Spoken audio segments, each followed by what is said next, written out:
Welcome to the Learning Pines YouTube. We hope this video helps. In this video, I will show how to make your Jeep Grand Cherokee look cool. Begin by washing and detailing the exterior thoroughly. Next, inspect wheels and tires and decide if you want wider tires or a simple wheel refresh. Choose a cohesive theme like off-road or luxury and list parts you need.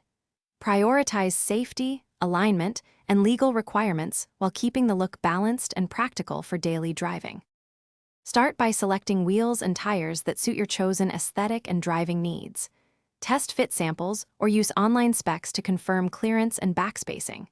If you prefer a lifted look, pick a lift or leveling kit compatible with brakes and suspension geometry.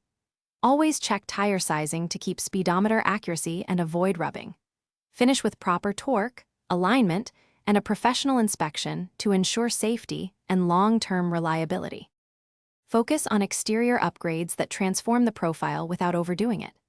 Add a roof rack or light bar that matches your use case, and choose bumpers that provide protection while complementing body lines.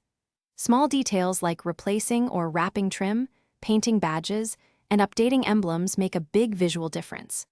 Keep hardware finishes consistent and consider matte or gloss contrasts to highlight key areas while preserving resale value. Thanks for watching. Consider subscribing if we helped you.